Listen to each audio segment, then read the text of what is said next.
Hola, soy Mario Escobar y quiero presentaros Canción de Cuna de Auschwitz.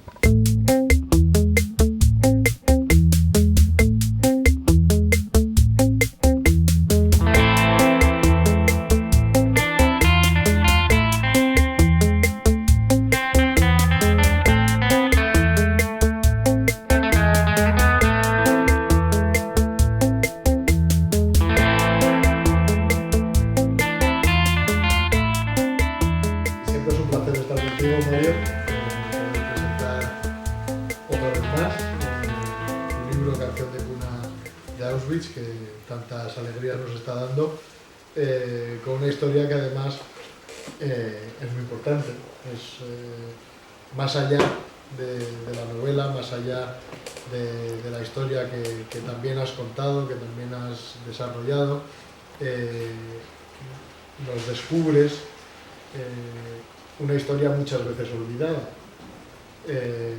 Olvidada por la masividad del resto.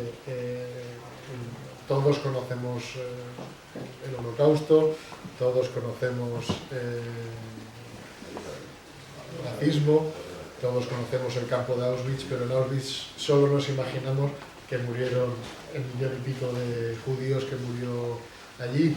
Y no es así, había presos políticos, había homosexuales, había testigos de Jehová y había además una muy importante comunidad gitana que a partir del año 43, o los principios del 43, fue recluida en los campos de concentración simplemente por ser gitanos, muchos de ellos siendo alemanes como el resto.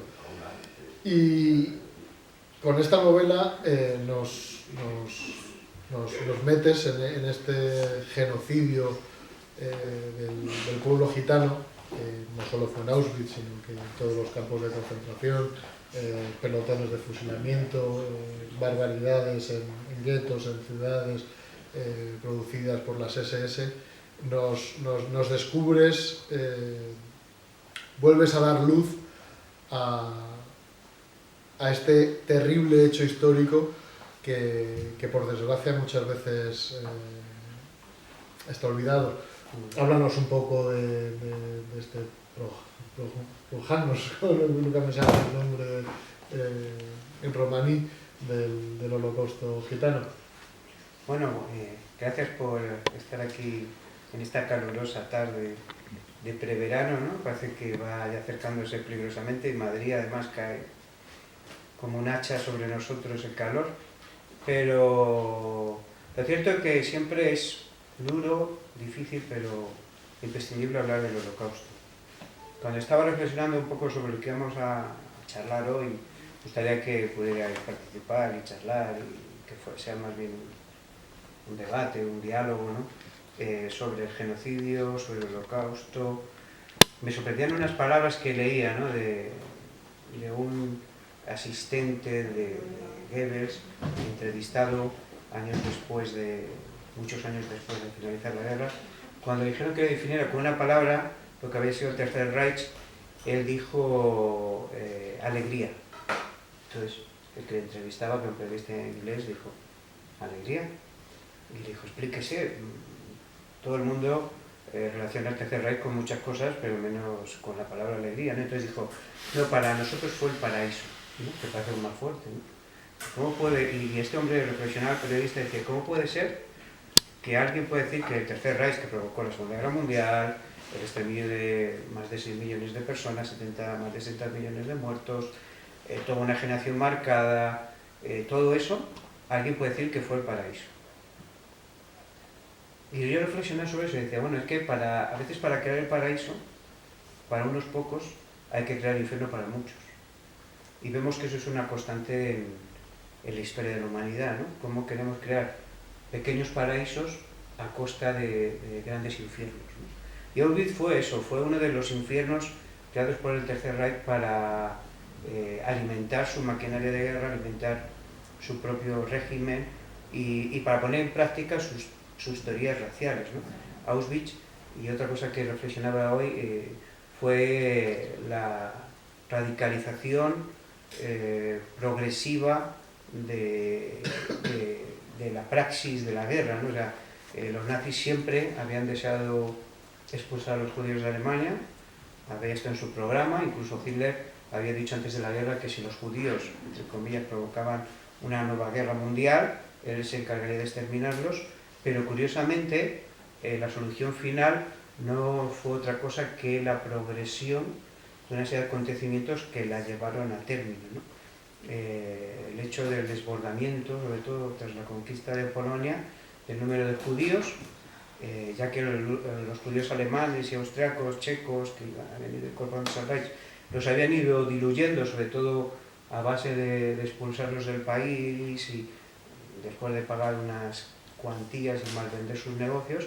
La llegada de todo ese número de judíos polacos, de prisioneros rusos, se calcula que casi en los primeros meses de la guerra en el frente a rusos se capturaron más de 3 millones de soldados rusos, hizo que se aceleraran esas ideas genocidas, ¿no? de cómo acabar con ese problema, ¿no? Pero al mismo tiempo persiguió una tesis, ¿no? Que era la de que la raza superioraria pues, pudiera ocupar esos espacios vitales que iban quedándose libres, ¿no? Al principio se pensó, sobre todo a los judíos polacos, llevarles a una zona muy apartada de Polonia y que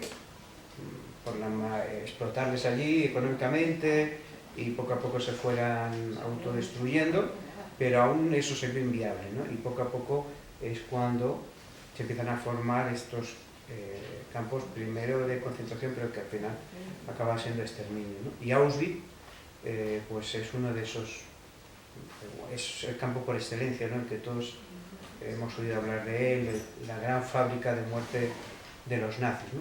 Pero cómo el radicalismo progresivo fue el que llevó a eso, ¿no? Y en eso me preocupa mucho porque vivimos una época de radicalismos, todas las épocas de crisis al final generan en épocas de radicalismos soluciones fáciles, lo vemos en el norte de Europa, lo vemos en Austria que casi gana la extrema derecha, lo vemos populismos de cualquier tipo, porque al final todos los populismos se encuentran en un punto, ¿no? Que hay soluciones fáciles y simples para acabar con problemas muy complejos, ¿no? Y yo creo que eso es un poco lo que pasó en esa época, ¿no? Y lo que pasó en Auschwitz. Hoss, el que se le encarga la construcción de Auschwitz, es un instrumento más de ese Tercer Reich, pero completamente convencido de lo que va a hacer y creyendo que está sirviendo con eso a unos ideales superiores, y va a convertir pues lo que era un pequeño campo de prisioneros al principio, Auschwitz I, un antiguo campo polaco que ya estaba construido, lo va a reformar, en algunos edificios va a poner una planta más y va a estructurarlo un poco, pues poco a poco eso lo va, sobre todo por los intereses de algunas empresas, fábricas de la zona, se va a ampliar haciendo Auschwitz II, Birkenau.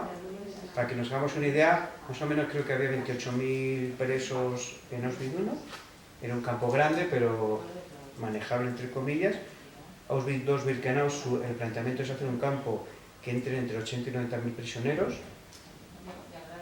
que estén constantemente allí viviendo, al final llegó a haber unos 100.000, y luego va a haber un Auschwitz III que nunca llegó a superar los 11.000, además de otros, unos hablan de 38 y otros hasta de 47 subcampos pequeños que ya estaban cerca de las fábricas. Había un radio de 40 kilómetros alrededor de esta zona de Auschwitz que estaba controlado por los nazis porque, claro, ellos no solo querían el espacio para las empresas y para los campos y los subcampos, sino un cordón de seguridad que les dejara más impunidad y además una especie de tierra quemada que impidiera que los prisioneros, aunque acamparan del campo, luego tienen que atravesar 40 kilómetros antes de llegar a un sitio en el que alguien les pudiera ayudar. Aún así es verdad que hubo, sobre todo por parte de la resistencia polaca, ayuda a algunas fugas y ayuda a algunos que lograban escaparse antes. Fue casi una fortaleza que se crea en esta zona, que había pertenecido a Alemania, que Alemania quería incorporar al Tercer Reich, pero que en ese momento no la había incorporado porque era una zona muy industrializada. Y como eran un poco los nazis, su visión de la colonización del territorio era a través de granjas y de grupos arios que iban a ir estabilizándose en el territorio, pero esa zona era muy poblada, es una zona de Polonia y sigue siendo, zona próxima a Cracovia, una zona muy poblada de Polonia y muy industrializada. Entonces, no podían hacer eso, entonces dijeron, bueno, vamos a aprovechar esa fuerza industrial que hay allí y las empresas que ya había, más otras que se van a ir incorporando, para usar a los judíos fundamentalmente como esclavos. Se calcula que llegó a haber, entre todos los campos, se habla de unos 200.000 judíos explotados, además de 1.100.000 que fueron asesinados, y había un gran número de nacionalidades allí, ¿no? Principalmente países de polacos, porque no dejaba de estar en Polonia, pero además Auschwitz era un buen sitio para crear toda esta industria y esto que no era otra cosa que campos de esclavos por su situación geográfica. La situación geográfica la ciudad está casi en el centro de la Europa, de esa zona, ¿no? Entonces, muy cerca de Austria, de Alemania, de la República Checa, era un centro, podemos decir, neurálgico, desde el que esos productos podían salir, ¿no? Y eso pues fue lo que hizo que ese sitio desconocido, ¿no? Prácticamente del mapa mundial, como era Auschwitz, pues se convirtiera en el centro de la industria del Tercer Reich, ¿no? Ahí un poco el origen de ese campo, ¿no? En sí mismo. Es verdad que yo he leído desde muy jovencito sobre Auschwitz, ¿no? Y yo tenía otra idea de los campos de... Pero una de las cosas que va a poner en su programa va a ser el que haya trabajo de sol a sol. Entonces, los prisioneros, desde que salía el sol hasta que se ponía el sol, estaban fuera de Auschwitz, no estaban dentro de Auschwitz. Estaban en fábricas, en sitios para trabajar, y solo estaban en Auschwitz para dormir. Tomaban una mala cena, si se puede llamar así, ya se saciaban un poco, y los días que no podían salir ya fuera porque había mucha nieve, que era una zona que el frío llega a ser bastante considerable, pues lluvia que les impedía llegar a los sitios de trabajo. Esa zona además era una zona pantanosa que enseguida se encharcaba, o los domingos. Luego hubo un momento que hasta los domingos trabajaban, pero prácticamente la visión era ¿cómo hacemos que no se rebelen, que no se organicen? Les tenemos ocupados constantemente. Claro, cuando llegaban a la noche a los campos estaban totalmente agotados y con una alimentación malísima, una manera de dominarla, ¿no? El segundo sistema que va a adoptar de Dachau, y lo va a aplicar enseguida, es el sistema de los capos. Capo, que viene de la palabra italiana, pues que todos conocemos, ¿no? Como jefe, ¿no? Viene a intentar, primero, que haya el mínimo contacto entre los alemanes y los prisioneros. O sea, que los propios prisioneros se controlen a ellos mismos.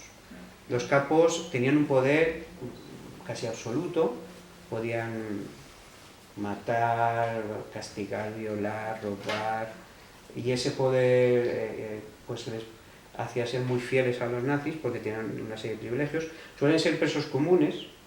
De hecho, los primeros 30 prisioneros que hay en Auschwitz son 30 prisioneros comunes, luego se les van a unir sobre todo prisioneros políticos, y en este orden va a haber una serie de jerarquías en el campo. No todos van a ser tratados igual, sino según su desempeño en el campo, su procedencia, van a tener un trato u otro.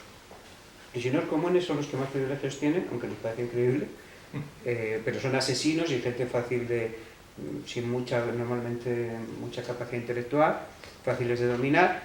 Después van a ser los políticos, presos políticos, sobre todo de origen alemán, los que van a tener una jerarquía alta, aunque nos parece increíble, y luego van a ir bajando, ¿no? En escala social. El idioma era una manera de integrarse muy bien en Auschwitz, igual que en todos los campos. Si conocías el alemán, pues tenías una ventaja, ¿no? Y entonces eso también luego usa Arjos en los campos, como ya lo habían usado en Dachau. Aunque Dachau siempre fue un campo político y la mayoría de los prisioneros, sobre todo al principio, fueron alemanes. Fue uno de los primeros que se abrió, ya en el mismo año 33, ya había esa visión, y era un campo de reeducación, supuestamente, ¿no? Pero en el que ya se aplican todas estas serie de técnicas. Y la tercera cosa que va a aplicar en Auschwitz va a ser el hecho de que no saben cuándo van a salir. La incertidumbre de que no tengas una condena si tú eres preso Bueno, 3 años y un día, no sé por qué siempre nos ponen un día, ¿no? Pero cuando no sabes cuándo vas a salir, eso crea en ti una desesperación. No tienes esperanza de salir. Y ahí te dominan en cierto sentido, porque piensas, a lo mejor si me comporto bien, eso va a acelerar mi salida o no. Hay un mito, ¿no?, que nadie salió de Auschwitz. Hubo gente, Elsa, una niña gitana, hay muy pocas raras excepciones de gente que salió de Auschwitz. Por ejemplo, Elsa, esta niña es una niña gitana que va al campo gitano, había sido adoptada por los alemanes.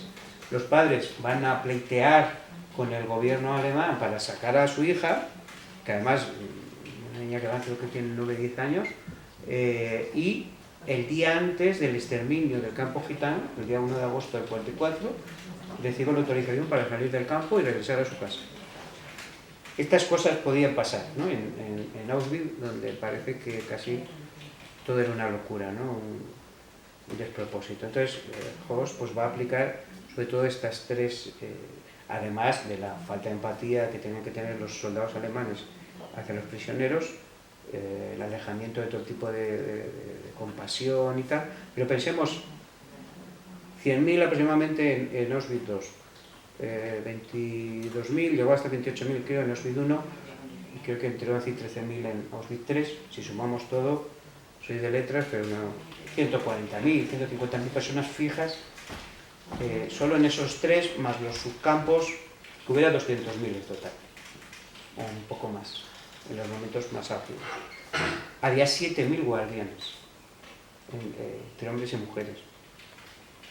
7.000 guardianes para controlar una población gigantesca, ¿no? Sabemos que gracias a ese sistema del terror, de la anulación personal, de la mala alimentación, y buscando una cosa que quería Auschwitz, ¿no?, que era destruir a la persona. Entonces, que tú quisieras sobrevivir a cualquier costa y que no fueras capaz de unirte a nadie para intentar organizar algo, una fuga, una rebelión. De hecho, hubo muy escasos momentos en los que los prisioneros se unieron.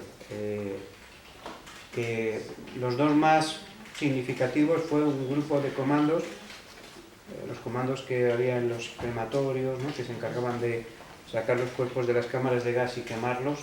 Había 3 crematorios en Auschwitz, en la parte de Birkenau, había otro pequeñito en Auschwitz I, que se usaba a veces, pero no era tan usado, pues los de Birkenau.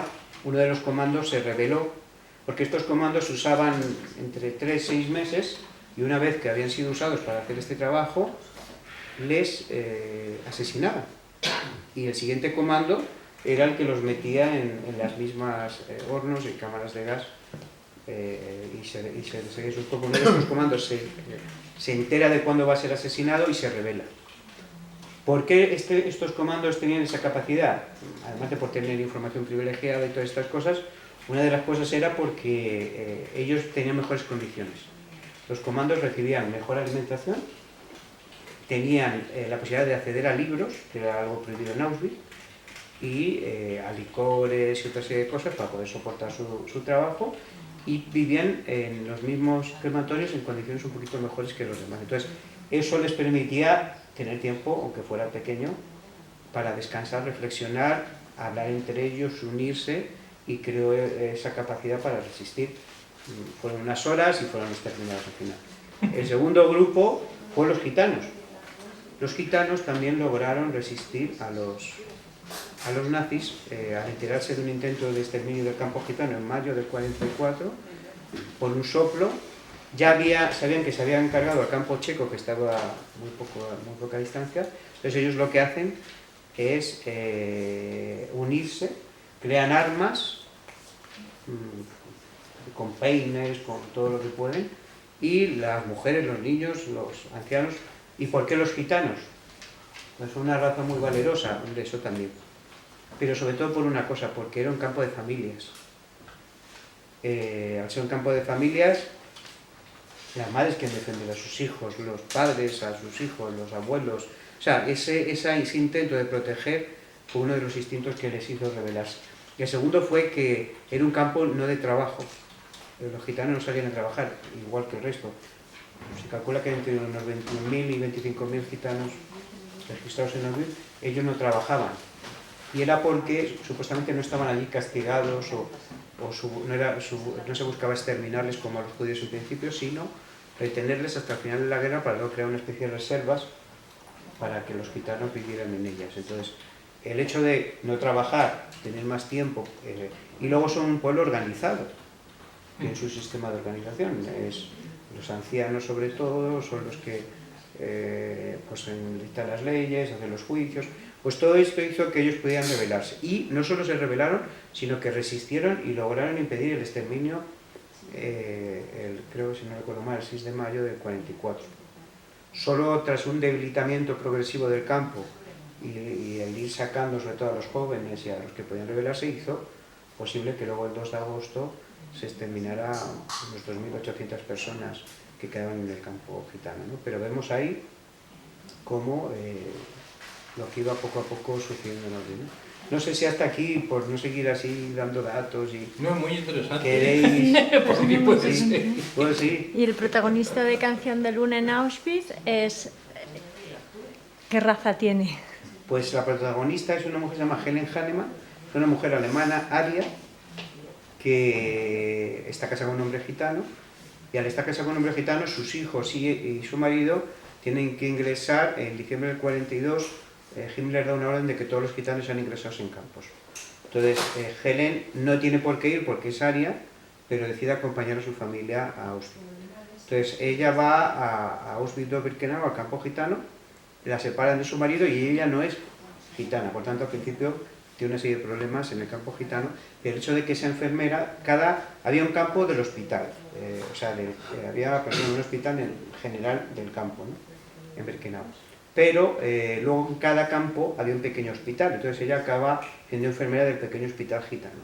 Y eso hace que justo, más o menos ella llega en marzo del 43 y días antes ha llegado un médico que va a ser muy conocido por sus macabros experimentos, que es el doctor Mengele, Joseph Mengele, y el hecho de que ella sea alemana y enfermera, porque los demás, y no era judía, las demás enfermeras que había en el campo gitano y doctores eran de origen judío, va a hacer que Mengele se fije en ella y que le proponga abrir una guardería en Auschwitz, que es un poco el origen de toda la historia.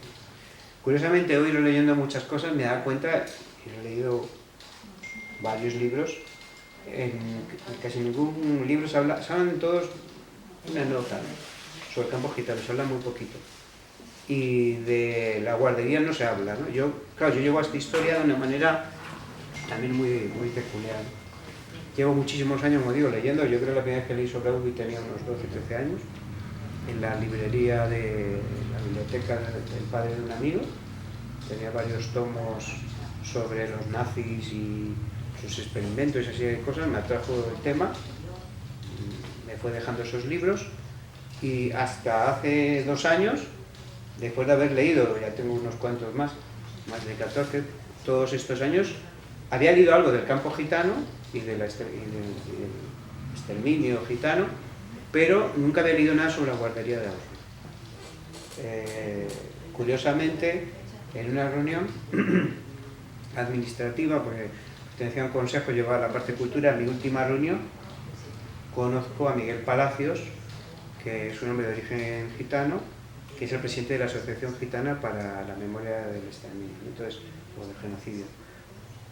En cuanto yo le conocí, le dije, fue a acabar la reunión, yo ya ni me acordé de la reunión, estaba deseando acabar la reunión para hablar con él, ¿no? Y le dije, Miguel, quiero que hablemos sobre el campo gitano, que me cuentes historias, porque llevo mucho tiempo queriendo escribir algo sobre Auschwitz, pero quiero que sea una historia que no haya sido contada, ¿no?, que sea un punto de vista diferente.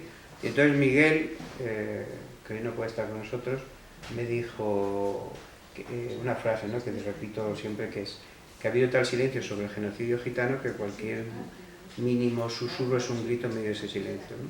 Y el hombre casi se emocionaba porque él lleva mucho tiempo, lleva 5 o 6 años desde que ha fundado la asociación en España, intentando pues concienciar a la sociedad, y hay muy poco resultado todavía, no solo en España, sino en muchos otros países, ¿no?, que se está intentando hablar sobre la genocidio gitano. Entonces quedamos unos 15 o 20 días después en una cafetería ahí en Gran Vía, y me llevó varias historias de diferentes campos, porque el exterminio gitano se produjo en muchos sitios.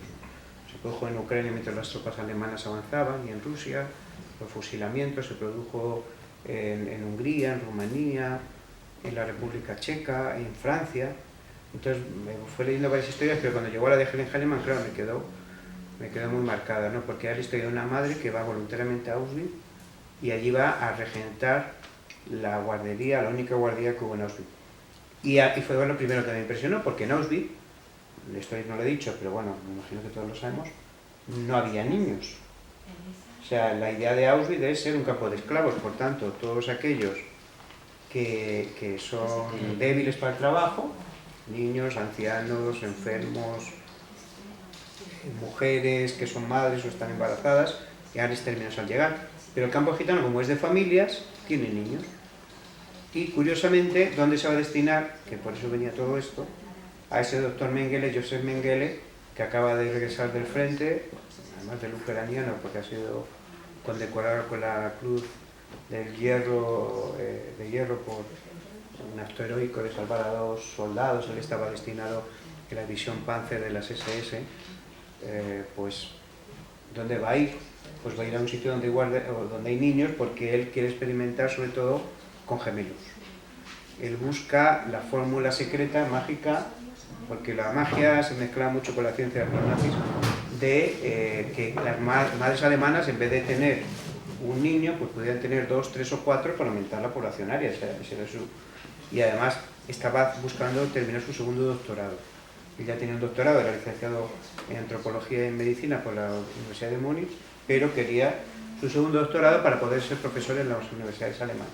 Además de que soñaba con el Nobel y con, imaginemos, ¿no? qué mentalidad. Entonces llega al campo gitano, donde hay niños, y allí va a intentar establecer una guardería. Y ese es un poco el germen, el origen de la historia, que se centra especialmente en ese campo gitano y las vicisitudes que pasa durante ese tiempo. Porque Auschwitz era un gran monstruo, una gran ciudad. Decimos 90, casi 100.000 personas en Auschwitz-Birkenau, que es donde está el campo gitano. Pero no era un campo, Birkenau, era un montón de campos, eran subcampos unidos. Por ejemplo, el campo gitano estaba al lado del campo hospital, por un lado, y luego ya lo que llamaban Canadá y las cámaras de gas. Canadá era donde se recopilaba todo lo que robaban a los prisioneros. Lo llamaban Canadá como era un sitio como de prosperidad, ¿no? Ahí es donde se llevaban las maletas, la ropa, y se distribuía desde piernas ortopédicas, brazos ortopédicos. Canadá, las condiciones eran mejores, no vestía el uniforme a rayas, tenía mejor alimentación. De hecho, ahí también se produjo, por eso, muchas violaciones de mujeres judías, porque era el único sitio donde eran atractivas para los nazis, ¿no? No estaban demacradas, no iban pelo rapado. Ahí hubo varios casos, incluso de un enamoramiento de un SS, de una mujer judía que había ahí. Y en el otro lado había el campo de hombres y mujeres estaban separados. Luego estaba el campo checo, que es una historia muy curiosa, ¿eh? Campo checo, estando ahora en México, hace poquito, uno de los que me entrevistó del un canal judío que hay allí y tal, me dijo, pues acaban de hacer justo un documental sobre el campo checo, en español, porque lo ha hecho un director mexicano, y se ha estrenado en la República Checa. Va a venir a un festival, yo creo, en España, de documentales, y dentro de poco podrá verse por el gran público. Yo me quedé con las ganas, que me prometieron a lo mejor que iban al hotel a llevar el documental para que lo viéramos y tal, pero al final no pudo ser. Pero el campo checo era otro campo muy peculiar. ¿Por qué? Porque el campo checo era un campo de familias también. Era el otro único campo de familias que había. ¿Por qué era un campo de familias? Porque los nazis habían llevado a sus prisioneros checos por medio de la Cruz Roja Internacional. Entonces temían que la Cruz Roja les pudiera preguntar dónde estaban esos checos. Entonces los mantuvieron vivos hasta el 44. Ya a partir del 44, sobre todo después del verano del 44, ya sabían que iban a perder la guerra y ya les daba igual todo, y todos los exterminaron. ¿Por qué se va a producir este aumento dramático en el campo checo y, como decía antes, en el campo gitano? Por la llegada de los prisioneros húngaros.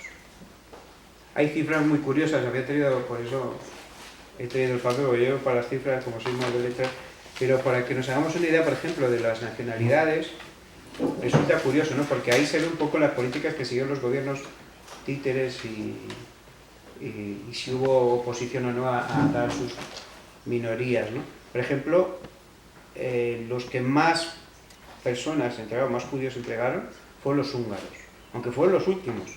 La llegada en el 44, en el verano del 44 de los húngaros es lo que propicia el exterminio de varios pequeños campos, y cuando ya la maquinaria de exterminio de Auschwitz se acelera, hasta el punto que Horst, que había sido el director del campo durante un tiempo, lo habían destituido por corrupción. Ya, que no lo inventó el PP, ¿no? Ya los nazis eran unos expertos.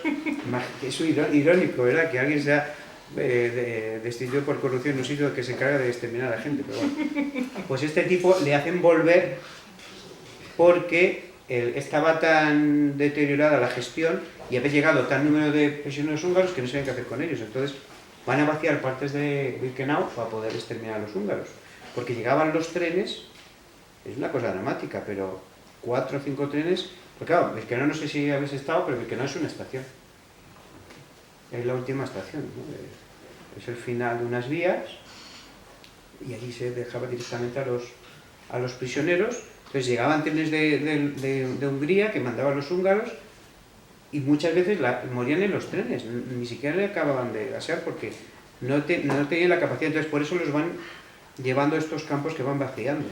En ese último medio año, pensemos que es liberado en enero del 45 el campo, pues es una verdadera locura de una orgía de sangre, de asesinatos, además un deterioro muy grande, porque como ellos ya saben que están perdiendo la guerra, los propios soldados son más salvajes, los guardianes, porque están desesperados, saben que sus familias las están bombardeando en otros sitios, incluso justifican eso diciendo que ¿por qué os damos de comer a vosotros si en Alemania ya se está pasando hambre? Sabemos, por eso decía yo al principio, ¿no? Cómo al final la radicalización progresiva tiene que ver con las circunstancias que atraviesan los pueblos, o ellos al verse cada vez más presionados se hacen más salvajes, tienen menos que perder. Entonces, por ejemplo, húngaros 438.000, polacos, que era natural porque están en Polonia, 300.000, franceses es el tercer grupo más grande, casi 70.000, holandeses, los civilizados holandeses que van en sus canalitos y tal, mandan 60.000. Hay una película que acaba de estrenarse, yo no la he visto todavía, quiero verla este fin de semana, sobre Holanda y cómo muy buena, una gran parte de la sociedad holandesa estuvo a favor del nazismo, ¿no? Pasó igual en Francia, Grecia 55.000. Este grupo es muy curioso, quiero pararme un poquito porque la mayoría, un gran número de los judíos griegos eran sefardíes. Es verdad que algunos secretarios de embajadas españolas, en contra de sus embajadores y en contra de Franco, lograron dar pasaporte español a muchos sefardíes, pero hubo un gran número que llegó a Auschwitz, ¿no? Y por eso hay varios estudios muy curiosos de cómo el segundo idioma más hablado después del alemán en Auschwitz era el español o ladino, el español medieval. Y entre ellos se entendían, aunque uno venían de Hungría, otros del norte de África, otros de tal, porque todos hablaban español. El español era un idioma muy común en Auschwitz, ¿no? Entonces este grupo de griegos, que fue uno de los que peor lo pasó, porque bueno, llegaban 55.000 a Auschwitz. Pero claro, el problema era que muchos morían en el trayecto. No era igual que te mandaran desde Alemania, que eran 8, 10, 12, 14, 16 horas, que te mandaran desde Grecia en un tren. Imaginaros, tardaban días en llegar. Además, se iban cediendo paso a pasos de tropas, los partisanos a veces se cargaban las vías. O sea, el viaje era mucho más dramático aún, ¿no? Luego, de la República Checa y Moravia, 46.000. Y de la República Checa y Moravia. Pero también debemos pensar que estas proporciones están en función a los países. Porque la República Checa y Moravia, ¿qué población tenía? 3 millones, 4. En proporción es mucho más los 46.000 de la República Checa que los 69.000 de Francia, que podía tener ya unos 40 o 50 millones en aquella época. O sea, que hubo población, o los eslovacos, 27.000, prácticamente todos los judíos eslovacos fueron a Auschwitz. Igual pasó con los húngaros. Bélgica, 25.000, fueron muy colaboracionistas los belgas con los nazis también. Alemania, 23.000. que esto también me chocó mucho, ¿no? ¿Por qué? Porque en Alemania había habido tal, sobre todo a partir del 38, cuando se produce con la noche los cristales rotos y tal huida de los judíos alemanes, aunque por desgracia algunos acabaron en Francia y fueron de nuevo, pero muchos de ellos se fueron a América, a Sudamérica, que no llegó tanta población, y además los nazis incluso mantuvieron la población berlinesa de judíos durante un tiempo, hasta casi el 45, mantuvieron un pequeño grupo de judíos en Alemania, incluso una orquesta, que era una de las mejores orquestas que ha habido, porque todos los judíos de las diferentes orquestas alemanas los reunieron en una orquesta que mantuvieron hasta el 44, creo que fue. O sea, tenían esta serie de cosas para hacer su propaganda, ¿no? Pero bueno, luego yugoslavos, 10.000, italianos 7.500, los italianos fueron también de los últimos en llegar. La política Mussolini hacia los judíos había sido muy ambigua, pero cuando ya los alemanes liberan a Mussolini, después del golpe interno que hay en el propio partido fascista, ya sí hay una deportación, sobre todo los judíos de Roma, como la leyenda de que el Papa protege a algunos en diferentes monasterios y tal, pero sí fueron de los últimos en llegar. De ahí uno de los más conocidos, ¿no? Primo Levi. Bueno, Primo Levi, que habréis oído hablar mucho de él realmente no le cogen por judío, le cogen por partisano. Él había estudiado medicina, o sea, era comunista y se había ido al monte a luchar contra los nazis y es capturado como partisano. Cuando descubren que es judío, va a ser enviado también como judío a Auschwitz, pero era joven. Fue uno de los comandos. Sí, sí. Comandos. Sí. Y él además llega muy tarde, llega ya, si no recuerdo mal, en el verano del 44 y se libra porque se pone enfermo en el invierno del 44, que fue un invierno además especialmente duro, y está en el hospital. Los nazis creo que abandonan en Auschwitz, estoy...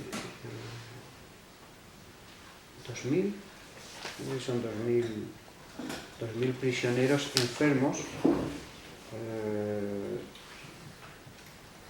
2000 o más, deben ser más, no me acuerdo bien de esa cifra, pero una cifra pequeña, y es la que abandonan allí. Se calcula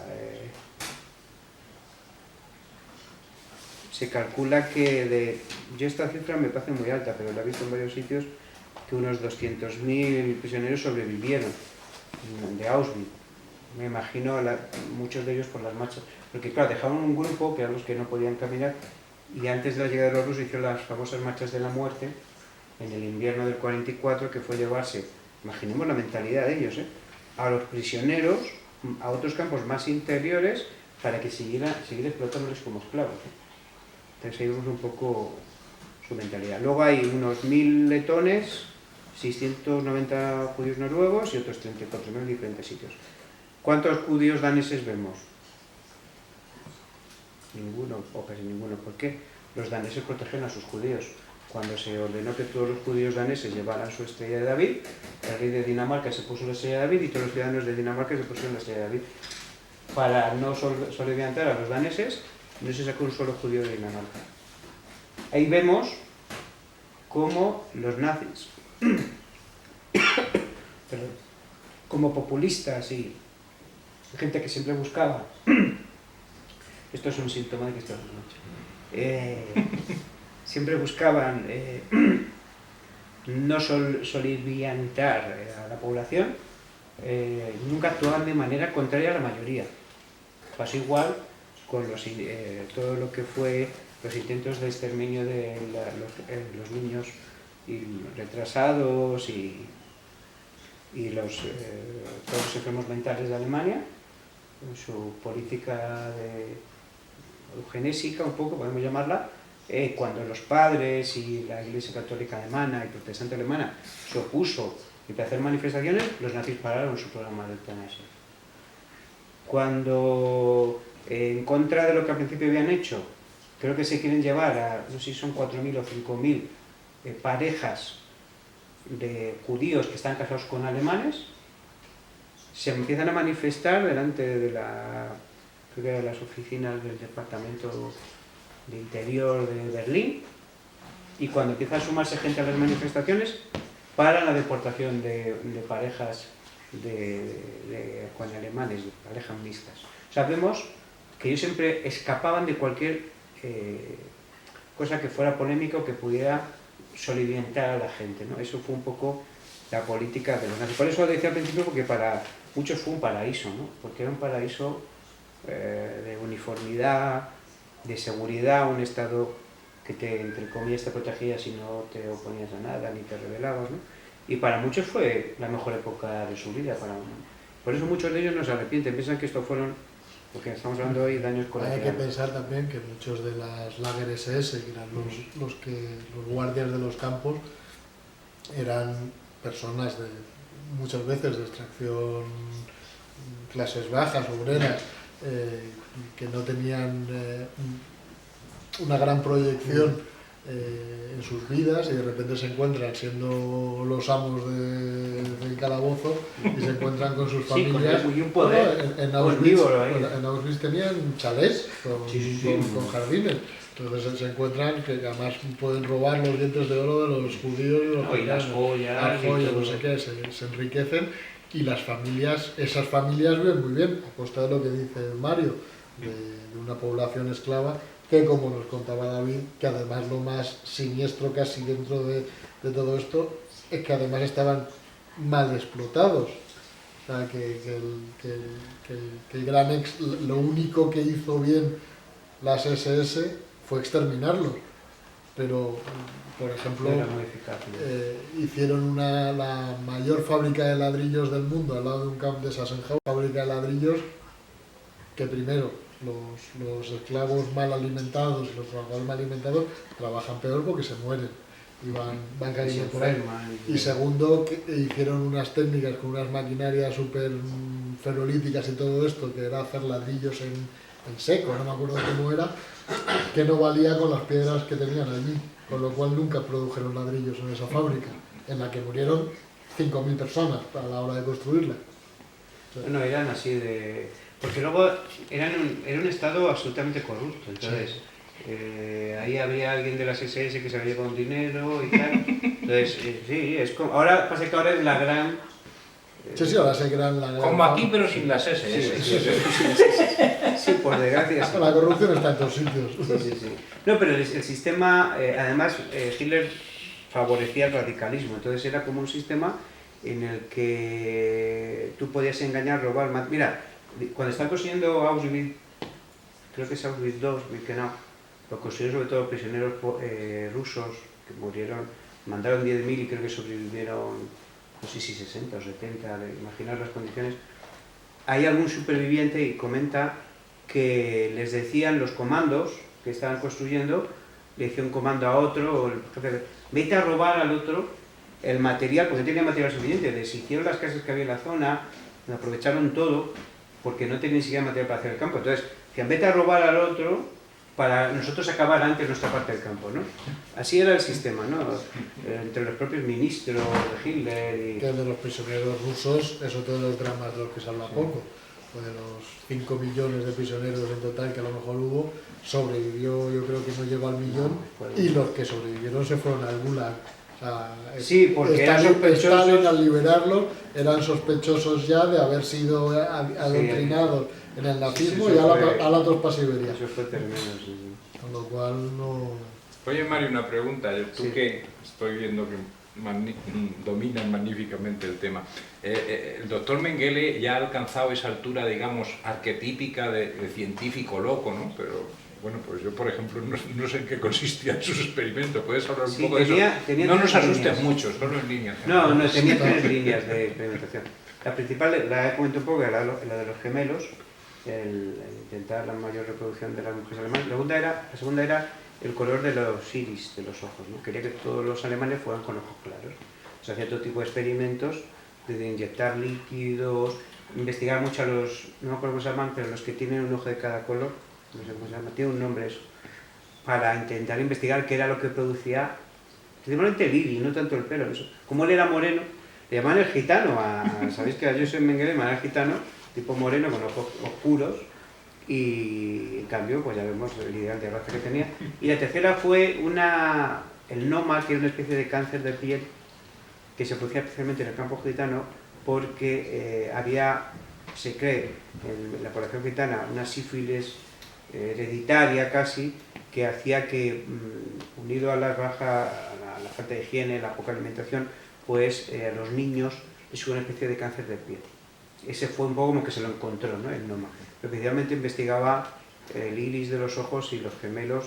Por eso decían, ¿no?, que Joseph Mengele se ofrecía, la mayoría de los médicos de las SS intentaban, rechazaban como podían el ir al pie de las vías a seleccionar, porque ellos seleccionaban quién debía vivir y morir, ¿no?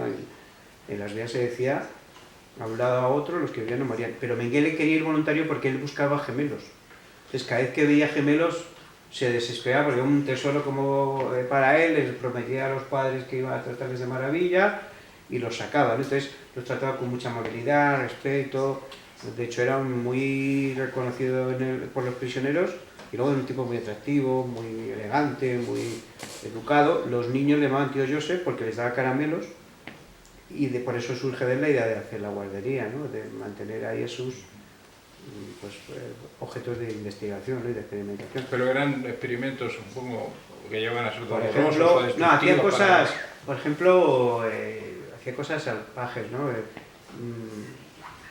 Si moría un gemelo, mataba a otro al mismo tiempo para poder hacer la autopsia a la vez, para ver cómo los órganos se habían desarrollado, si se habían desarrollado de la misma manera, coser a dos gemelos intentando que las arterias y tal se comunicaran para ver si su sangre era compatible una con el otro. O sea, cosas que no son lógicas dentro del campo de investigación, sino que más bien son salvajes, ¿no? Ya, que tiene ese toque, ¿no? Sí, de un poco... Y eso que has dicho que no querías que te asustaras. No, hombre, un poquito, No, lo ¿sabes? más terrible es que Mengele, además, fue impune, ¿no?, todo lo que hizo.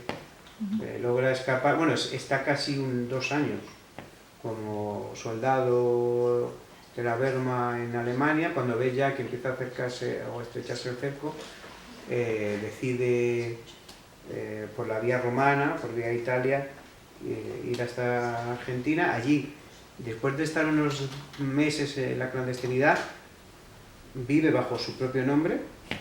De hecho, se dedica a vender en Alemania, porque su familia era una familia de Baviera que hacía productos agrícolas, o sea, tractores, material agrícola.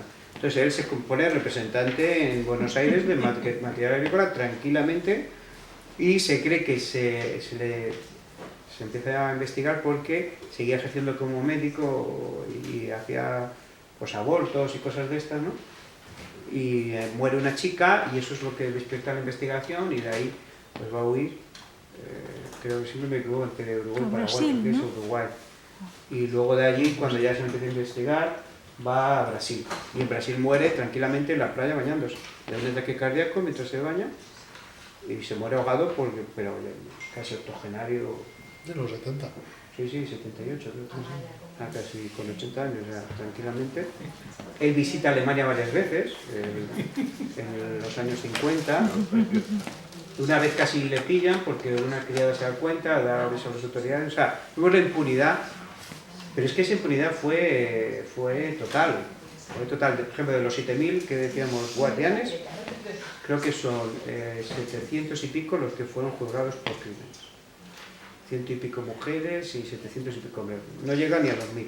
Los demás ni siquiera fueron juzgados. El guardaespaldas de Hitler murió en la cama, en Alemania, sin haberse ido. O sea, que ahí vemos la impunidad. Y luego, claro, los aliados al principio quitan a todos de sus puestos, porque se dan cuenta que todo el Estado, prácticamente el 80% del país está involucrado. Entonces, ¿cómo hace que un país...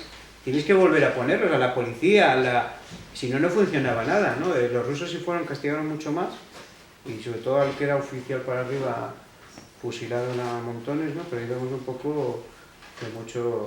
Pero luego mantuvieron el uniforme en la República Democrática Alemana. Sí. Uniforme... Bueno, ¿y el chileno? ¿Habéis visto el uniforme chileno? Es un uniforme nazi perfecto.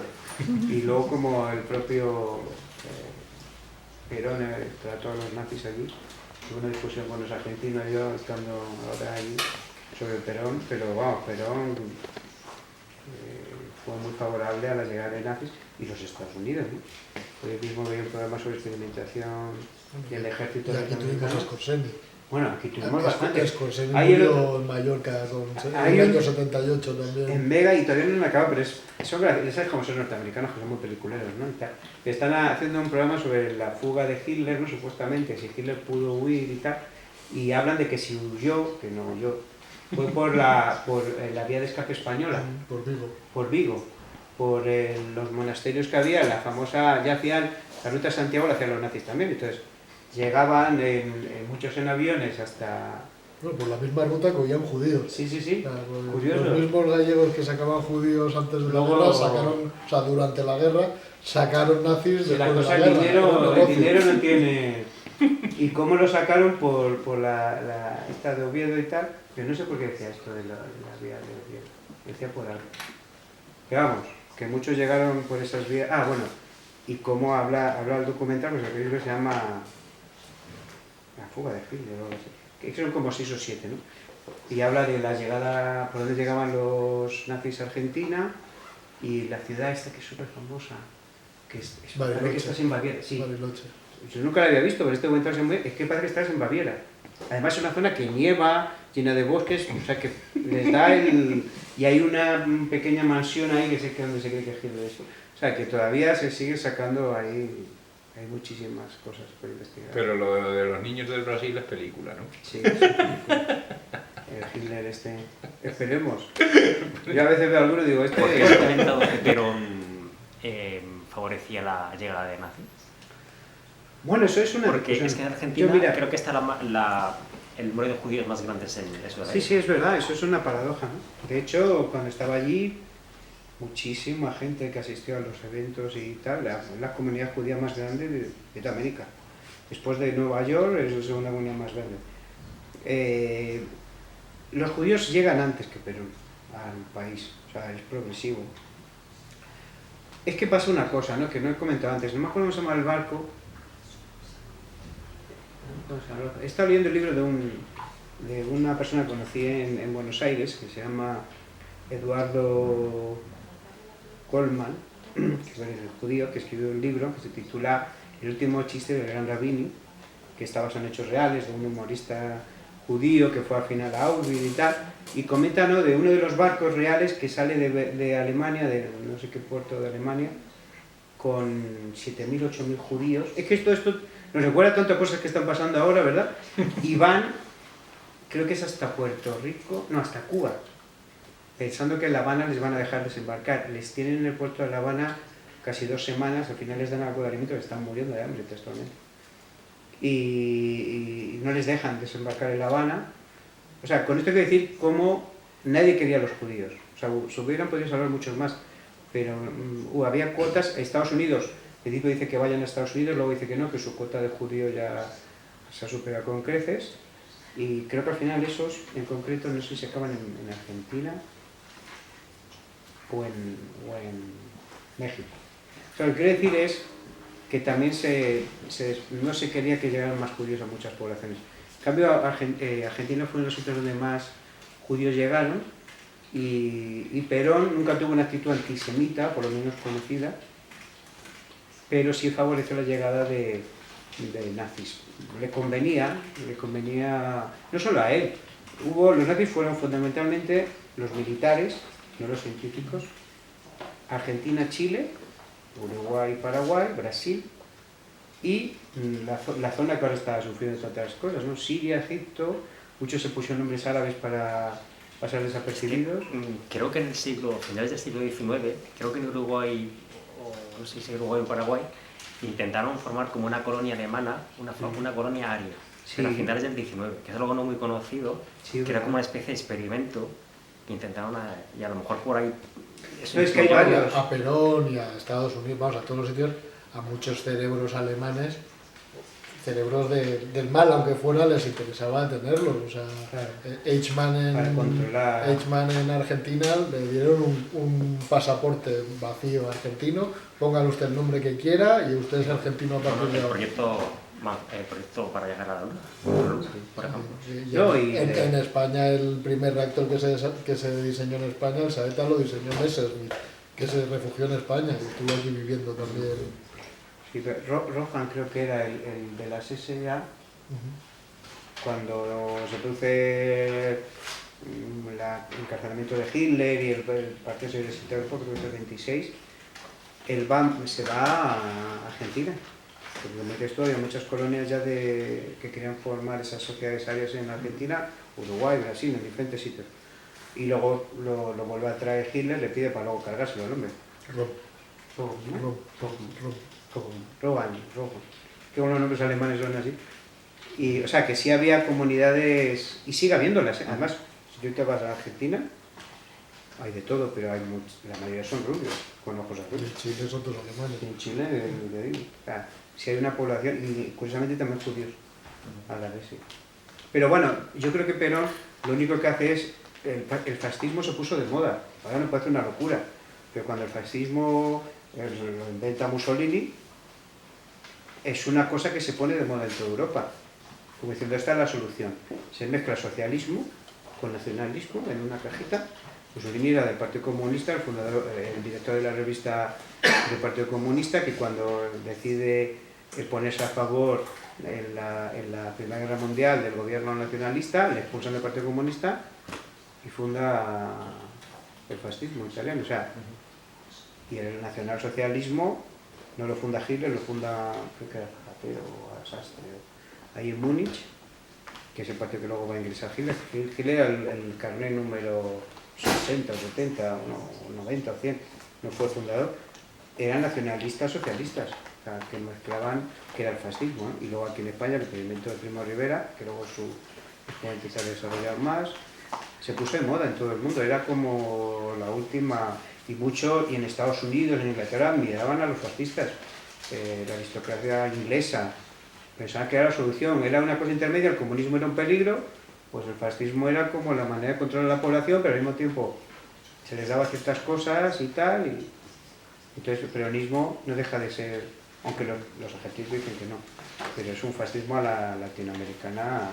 Incluso se mete en YouTube y ve muchos canales alternativos argentinos que defienden, entre comillas, no a Hitler, pero son afines a toda esa ideología. Sí. Dicen que un grupo de neonazis chilenos se fue a no sé qué, a Alemania, y les dio unas palizas porque eran todos morenos, y aunque eran neonazis, claro, no se les veían los rasgos y les dieron... Sí, porque a veces pasa eso, ¿no? Que si este hombre, ¿cómo puede ser un neonazi? Si a él le matarían los nazis, si pudiera. Bueno, Hitler no llamaba a Mussolini gitano, no le definía como gitano, así en plan... No he oído yo... No. Bueno, a todos los italianos, yo creo. Para los alemanes todos los italianos eran, y todos los españoles éramos de raza inferior. O sea que bueno, que se interesaba negociar con nosotros, que éramos aliados. Bueno. Pues no sé si tenéis alguna pregunta más. Muy agradecidos de todo lo que nos ha dicho. Pues nada, gracias.